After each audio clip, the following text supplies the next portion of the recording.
Ms. Ambassador, thank you very much for accepting to be the first invitee of the same talk show, but to Antena 3. You are a friend of mine. I assume these things public always, and it's good to do that. A friend of our organization, but also a friend of Romania. Absolutely. Thank you for accepting our invitation, and thank you for hosting us to your embassy and destroying your office. I'm very glad to have you at the embassy. It's a pleasure for me. But as you know me, I'm going to the subjects directly. Okay. So after making the introduction, Ms. Ambassador, we talked in several talk shows about what happens in the region, and I always appreciated you in the private and also in the public discussions that you are a very blunt and very direct and honest and, let's say, open ambassador. I'm sure this will be the same now. Let me be very, very direct with the questions, because many things are happening in your country, in the region. You never get bored. Yes, it's never special. It's always like that. Yes, well, for thousands of years actually. But let me start with the declaration, of course, of Mr. Trump and the decision to recognize Jerusalem as the official capital of Israel. Yes. It created quite a lot of, let's say, animosity from some countries. And I'm referring now to the meeting that took place in Turkey. Yes.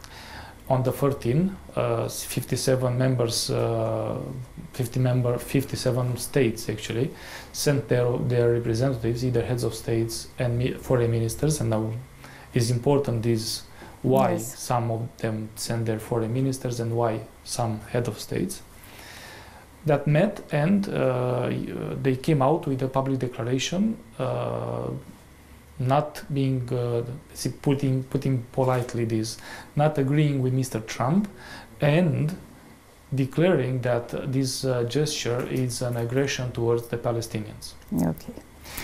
How would you comment this meeting that took place in Turkey? And I have a curiosity, why in Turkey? Why do you think in Turkey? Turkey is not an Arab country.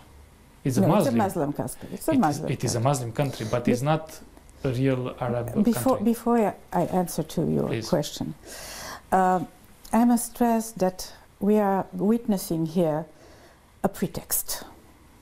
I mean, no one has ever made Jerusalem its capital. No one, except the Jewish people. For 3,000 years, there have been a lot of invaders in that region where we are living now, but it was never the capital of any other state. Palestinians says that it's their capital. In fact, there was never a Palestinian state, so it cannot be their capital unless they have a state. Now we are witnessing like a kindergarten.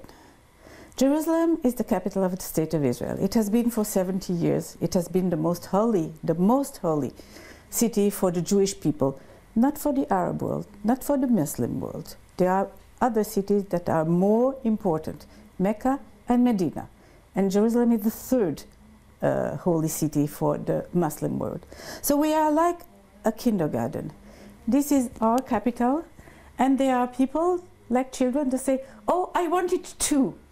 Because until 1967, when half of the city was under Jordanian rule, no one thought of creating a Palestinian state. You are referring to the Nasser invasion and the Six-Day War. I'm talking of the Six-Day War. So nobody asked for Jerusalem.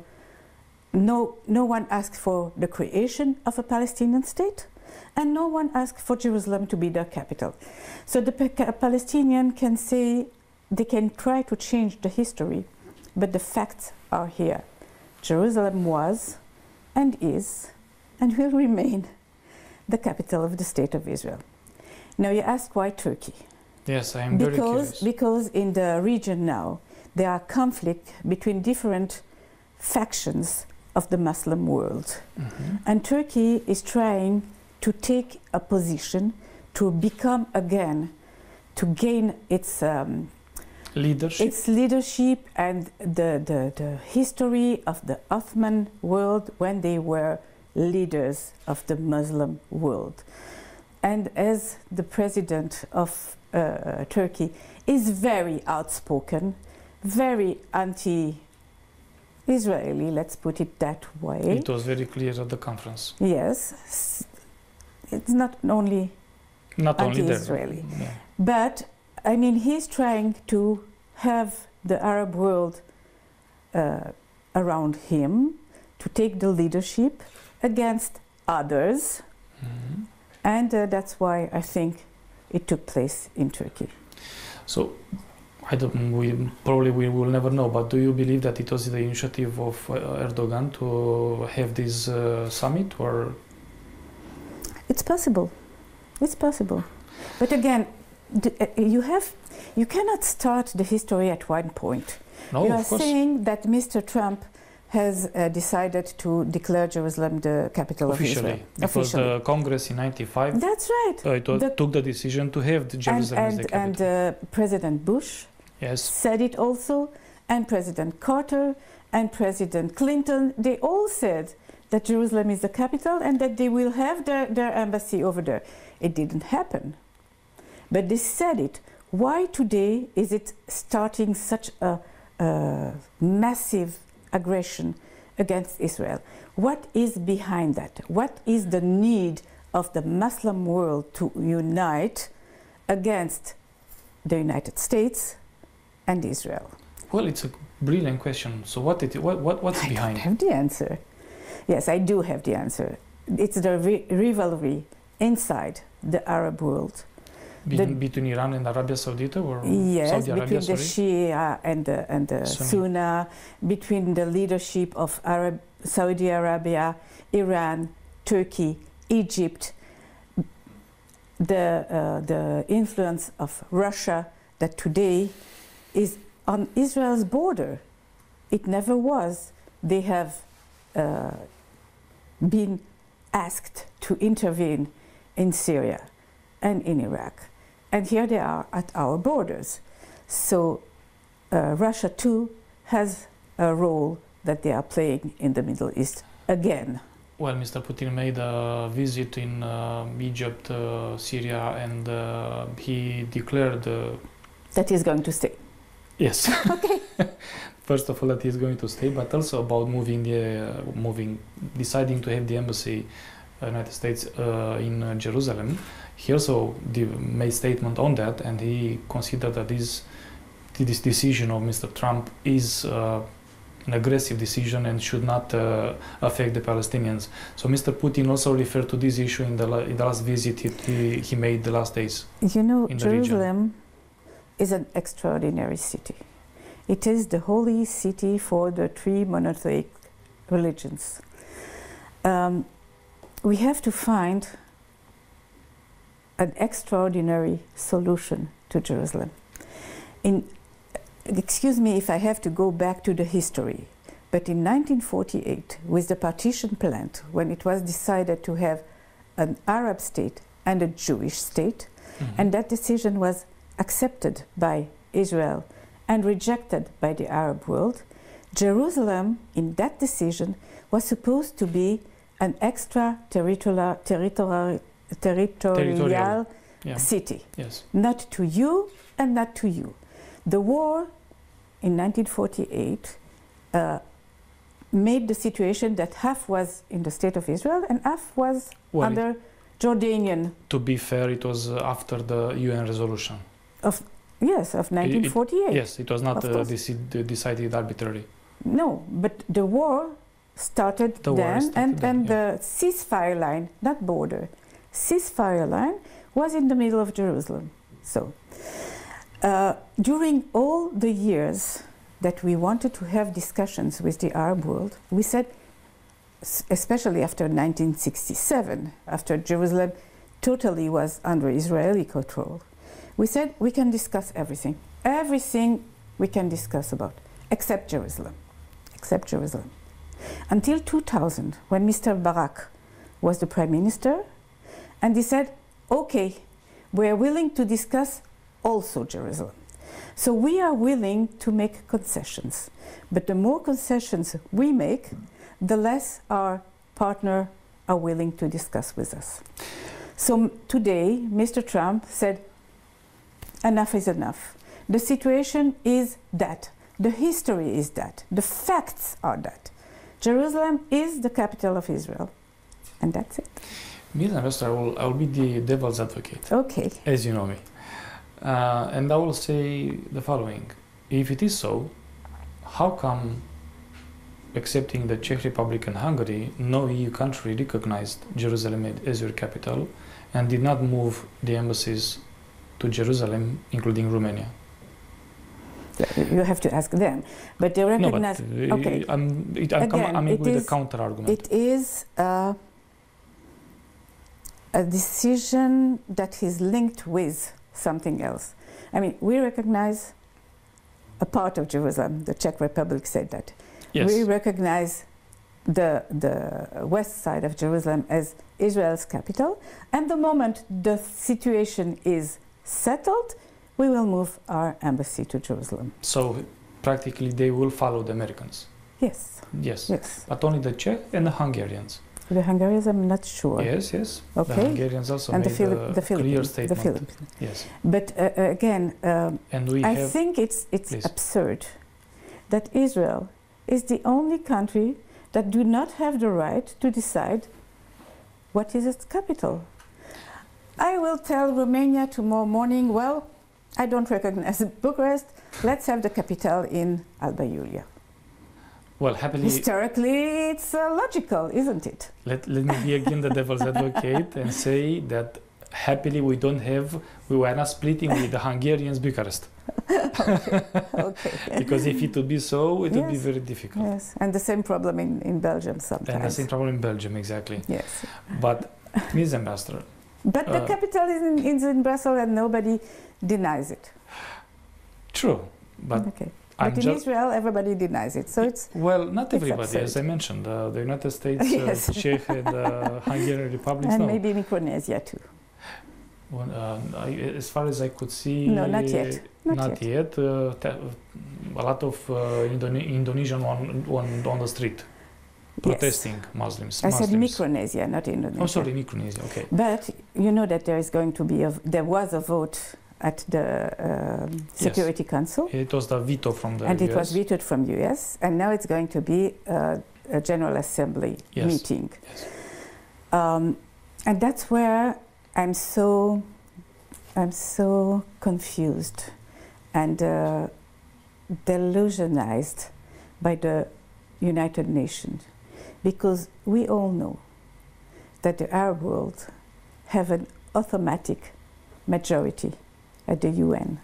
And if tomorrow morning they want to have a vote saying that it's summer, it will go. It will go. And if they have any vote about Israel, it always passes. And that's because the world is not strong enough to stand for its values. So you believe that the second, let's say, initiative with the General Assembly will pass? Of course. For the Muslim at the General Assembly, of course. And therefore... But I hope that friendly country will abstain.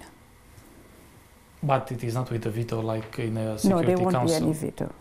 Here it depends what is going to be the majority. The majority. And here we speak about a strong lobby as well of the Muslim countries. Yes. And if UN will decide that, it will be difficult for countries to recognize your capital. It doesn't have any straining. It's not a straining decision. It's just words. True, but at the moment we have only two EU member states recognizing it and few others. Yes. But Ms. Ambassador, I was surprised actually. I'm not sure if my explanation is correct. I will ask you, because I haven't seen any explanation of this in the international or local media. But the President of France declared very strongly publicly, and also during the visit of your Prime Minister in France, that he is against this decision, and he is What decision? asking, The Americans? yes, Yeah. for moving the embassy to Jerusalem, and he is asking your prime minister to stop, to give a sign of friendship to Palestinians by stopping the process of colonization of West Bank, if I recall well.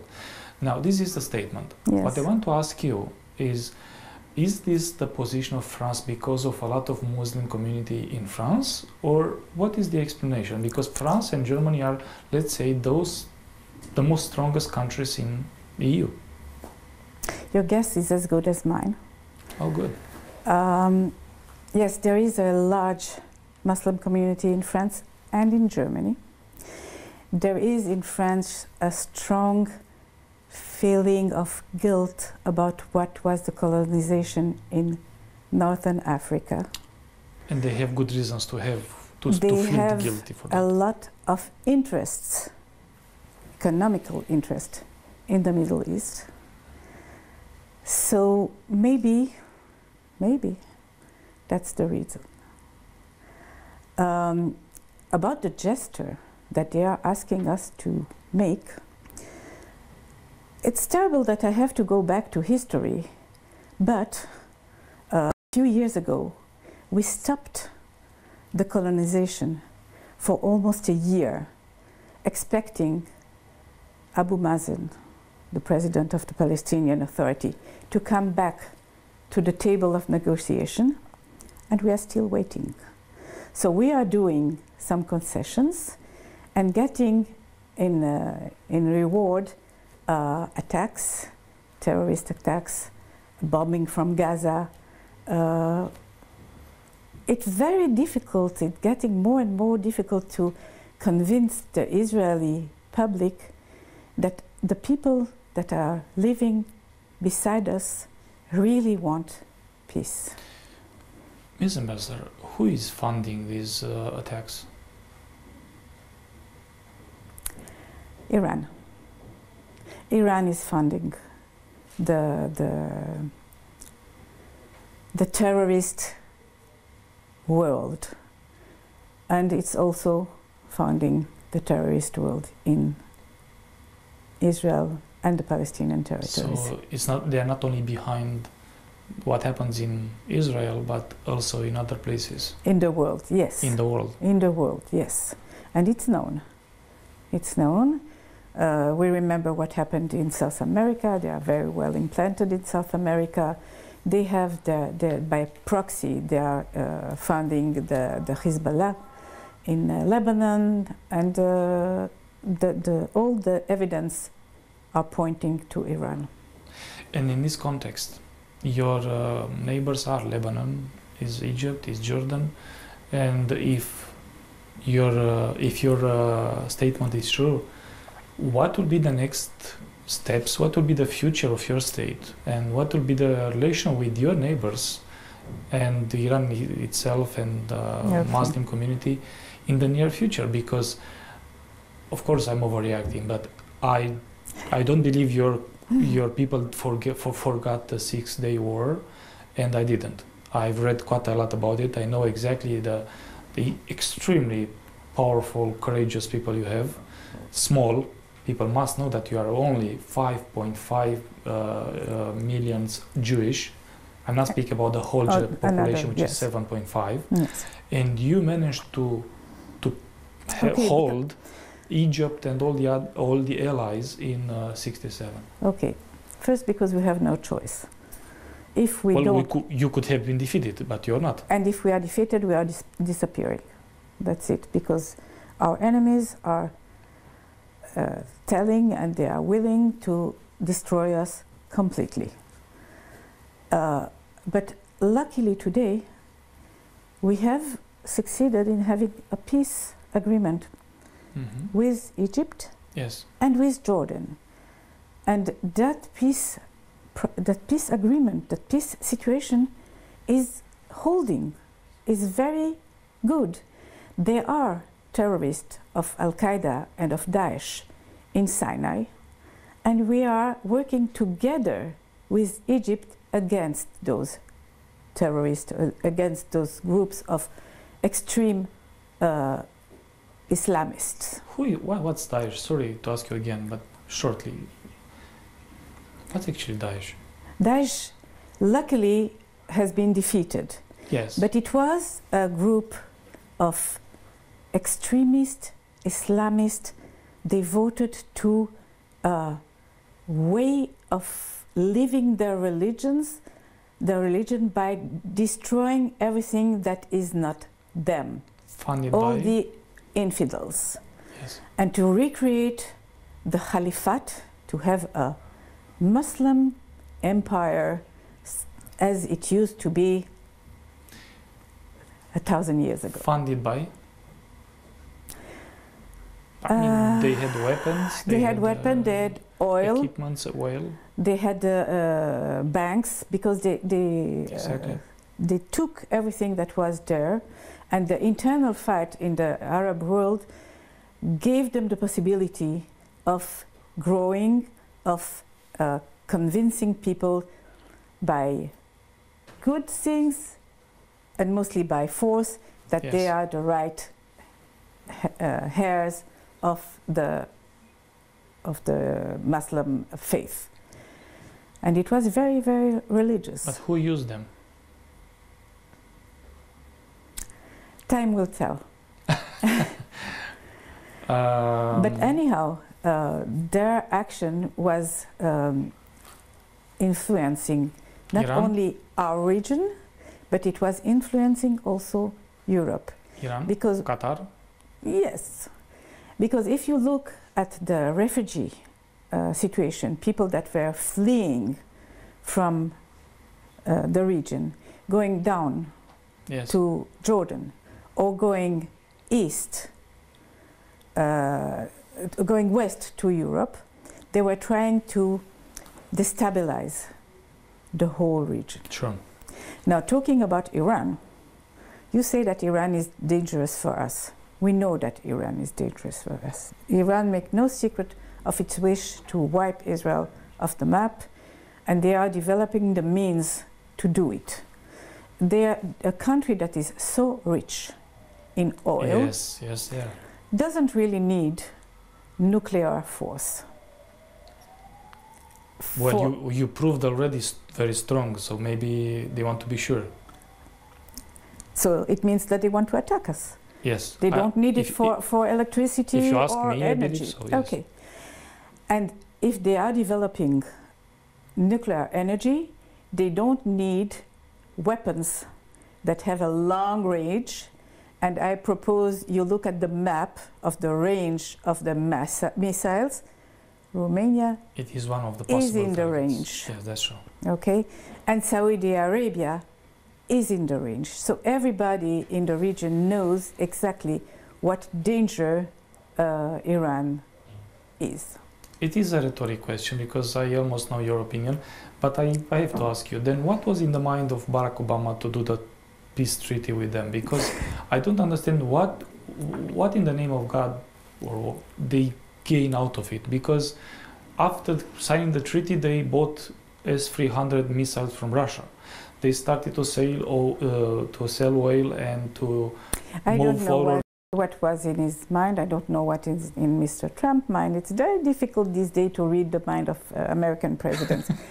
But still, it was a different policy. I think he was persuaded that this will calm down the region. And he didn't really listen to everybody that was trying to warn him. And I think he didn't judge the real danger of Iran. He treats them like he treats European.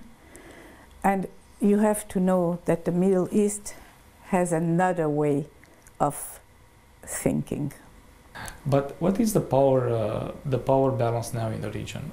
Saudi Arabia signed a contract of, if I recall correctly, $300 or $400 billion with the United States. Yes.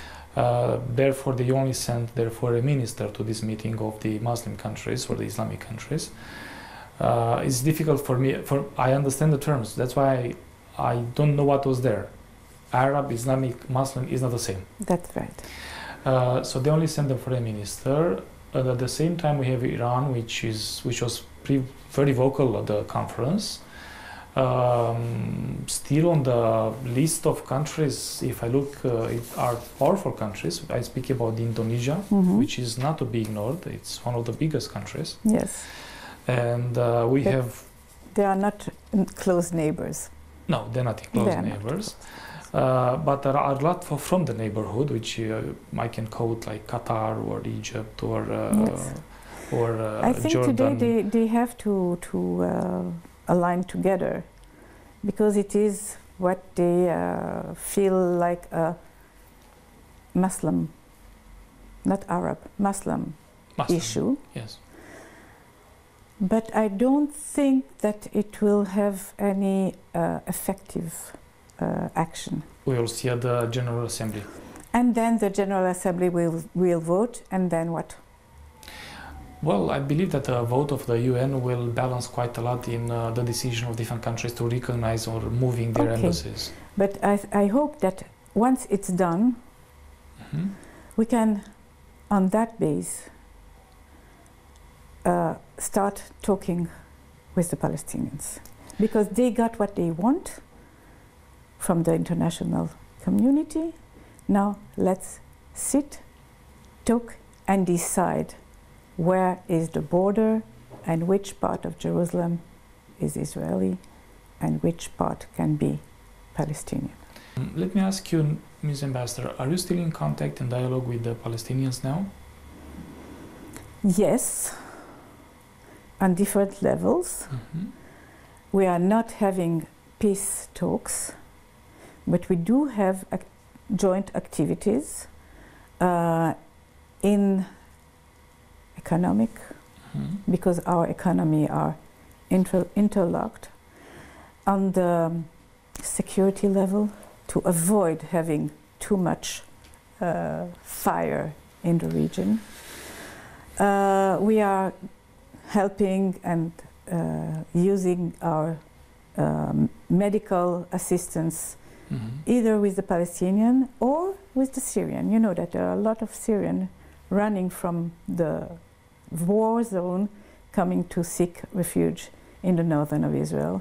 Yes. So it seems that the region is very agitated, but normal life continues. If I look to the declarations, not to what they meant to do, not what will happen, it looks like from 1967 to now, from the Arab League we moved to the Muslim League, which is much larger as countries' members. Turkey, it's a strong, powerful country in the region from all points of view, including from the army point of view. And therefore, my question to you is, do you believe in any way that another war with Israel is possible?